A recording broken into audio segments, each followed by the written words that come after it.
جی السلام علیکم ورحمۃ اللہ وبرکاتہ۔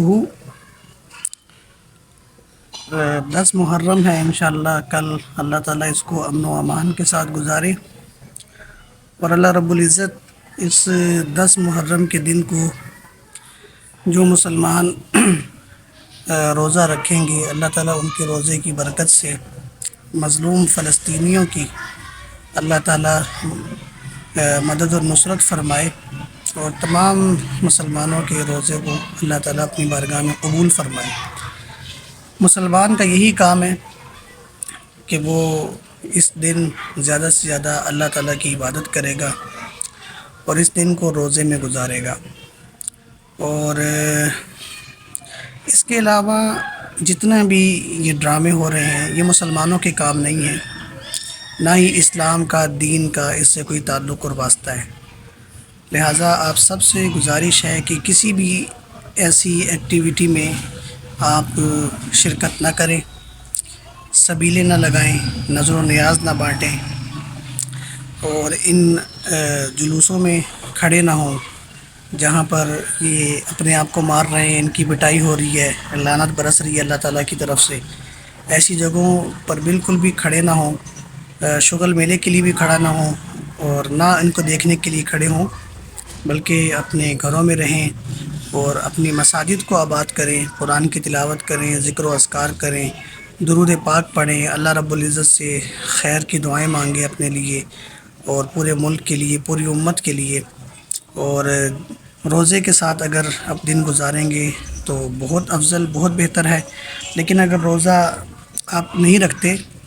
تو آپ کو گناہ نہیں ہے۔ نمبر 2، اگر صرف 10 محرم کا روزہ رکھتے ہیں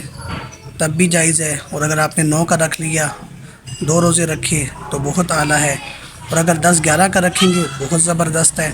لیکن صرف 10 محرم کا روزہ اگر کسی نے رکھ لیا تو اس کے لیے بھی جائز ہے، کوئی ایسا مسئلہ نہیں ہے کہ اگر اس نے 11 کا یا 9 کا روزہ ساتھ نہ ملایا ہو۔ تو باقی ہری پور میں ایک واقعہ ہوا ہے، اہل سنت کی مسجد میں گھس کر کم بختوں نے، بدبختوں نے مسلمانوں پر ظلم کیا ہے۔ اللہ تعالیٰ کی پھٹکار پڑے ان پر، اللہ کی لعنت ہو ان پر، اور اللہ رب العزت جو ہے وہ آخرت میں ان کو جو ہے وہ جہنم کا ایندھن بنائے، جو مسجد کے تقدس کو جنہوں نے اس طرح سے پامال کیا ہے، اور جنہوں نے جو ہے وہ نمازیوں پر جو ہے وہ ظلم و تشدد اور جبر کیا ہے۔ اللہ رب العزت زخمیوں کو شفا عطا فرمائے، اور میں نے سنا ہے کوئی شہید ہوئے ہیں ساتھی، تو اللہ رب العزت ان کی شہادت کو قبول فرمائے۔ باقی ہم مسلمان ہیں، اہل سنت والجماعت ہیں، کالے کپڑے پہننا اور سبیلے بانٹنا، اور اسی طرح نظر و نیاز کی دیگیں چڑھانا یا نظر و نیاز جو ہے وہ پکا کر بانٹنا، محلے میں تقسیم کرنا، اور اسی طرح سے جو ہے نا وہ ان مجالس میں جا کر کھڑے ہو جانا یا ان جلوسوں میں جا کر کھڑے ہو جانا، یہ اہل سنت والجماعت کے لیے بالکل جائز نہیں ہے۔ جو لوگ یہ کر رہے ہیں وہ کریں، اور شوق سے کریں، زور سے کریں، زور سے ماریں اپنے آپ کو، آہستہ ماریں، کالے کپڑے پہنیں، اتار دیں سارے کپڑے، یہ ان کا مسئلہ ہے، ہمارا مسئلہ نہیں ہے۔ اور ہمارا تعلق چونکہ اہل سنت والجماعت سے ہے، ہم انہی کے نظریات اور عقائد و رسول کے پابند ہیں، لہٰذا ایسی کسی ایکٹیویٹی میں کوئی بھی مسلمان سنی شرکت نہ کرے، اور اپنے آپ کو ان جگہوں سے، ایسی بدعات سے بچائے،